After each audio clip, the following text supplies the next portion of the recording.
So I'm trying to keep the branding somewhat consistent. We can get rid of this. Ooh. We could get rid of this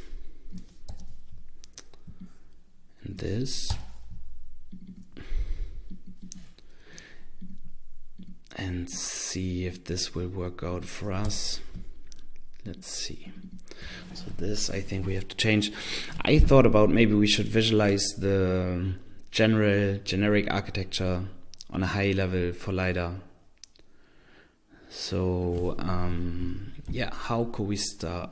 So let's put this away for now. Let's say there's this box, and this box is the LIDAR, okay?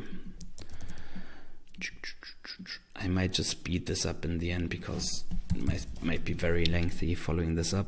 So this should be without any tone and fast forward. But yeah, let's take this for now. It's gonna be heavily idealized. So we just consider the emitted and received light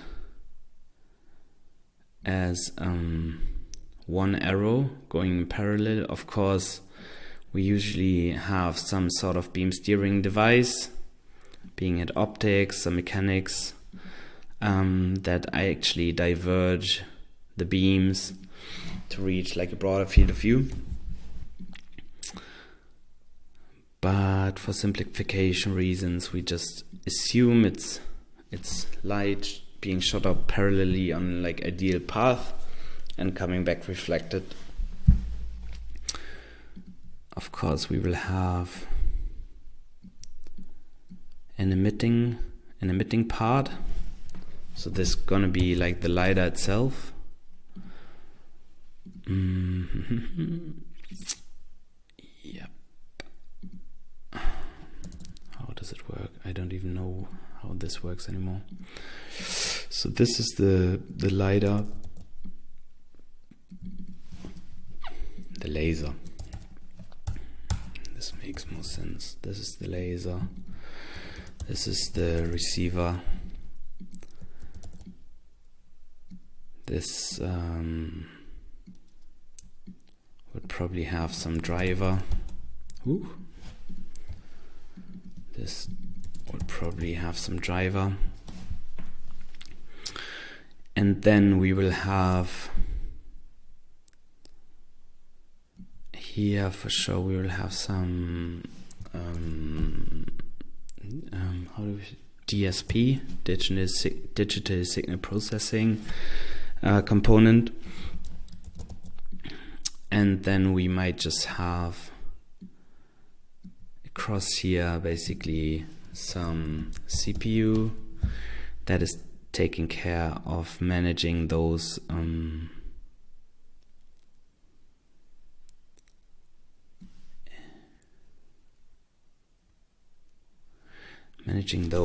Let me just think if that makes sense.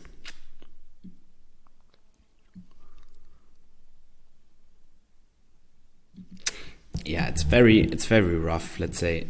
So maybe we shouldn't call this. Yeah, it's okay. So we have this will have definitely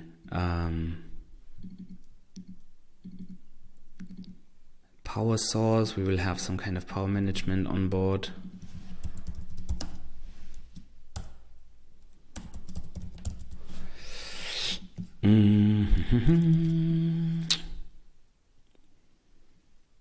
Ideally, I don't know if this actually is a separate entity. We could have some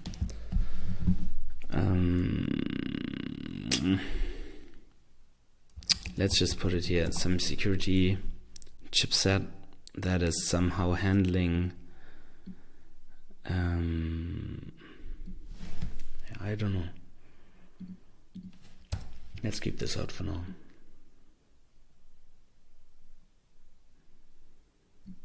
Yeah, right.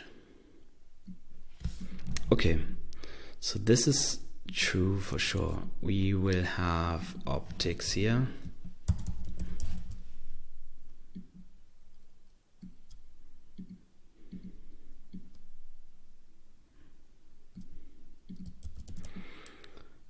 quite often we see different optics for send and receive. So we could say this is send, this is receive, and basically the time that elapses between send and receive is the distance in the end.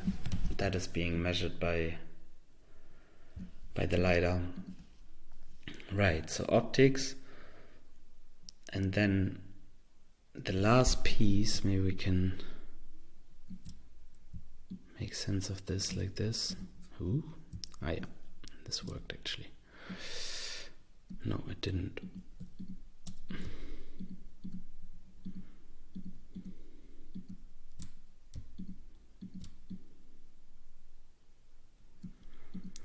This is better. So up here we actually have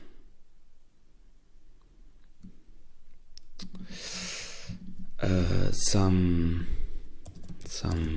cover. So usually you don't want to expose the optics to what's going on in the environment. It's a very harsh environment, especially in automotive, so you want to protect your optics.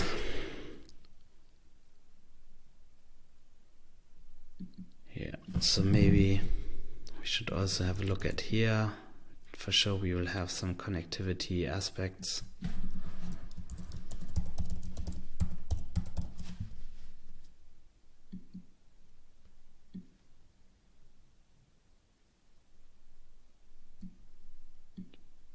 Right.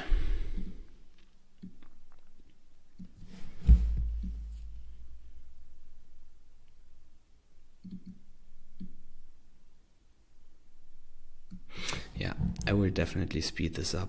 This is like ridiculously long and lengthy for everyone having a look at this, I guess. And this is pretty much it.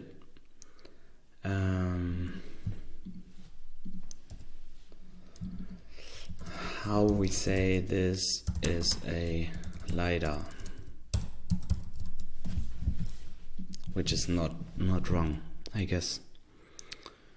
And then maybe we could record another episode of like going into the very details of this, what's going on and so on, because what's incredibly important to recognize is that there's this which is the medium.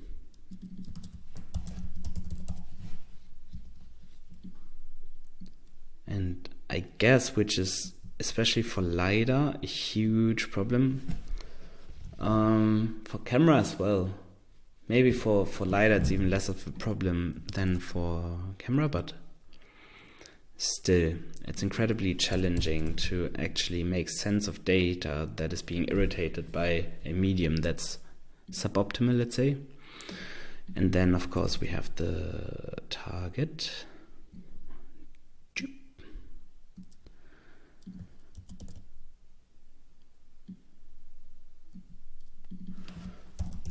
And that's going to be crammed again. I hate this. Yeah, I'm always a bit too meticulous about all this, so it's taking me way longer than it should. But yeah, I think this is how I would put it.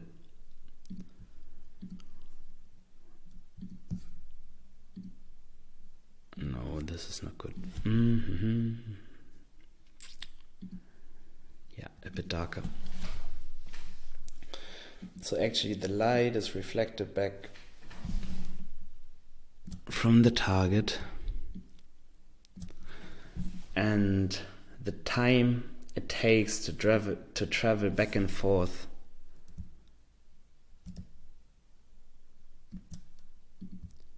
from the optics through the cover, through the medium to the target and back. The time difference taking into account the speed of light is exactly what's going to be giving us the distance, and then the amount of light we get back is our signal, and the intensity and the wavelength we emitted is actually the reflectance value of the target we hit. So this all gives us a lot of information on what we look at in the scene and if we have to take action or not with our perception planning, right? So I guess I'm kind of happy with this, how it came out. Problem is, it's really kind of messy. I don't really like it.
All right, let's take it like that.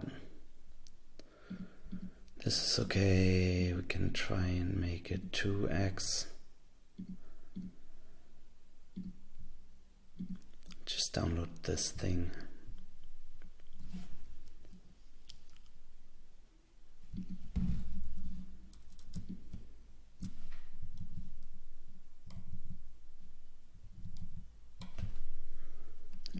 It's just details, but nevertheless,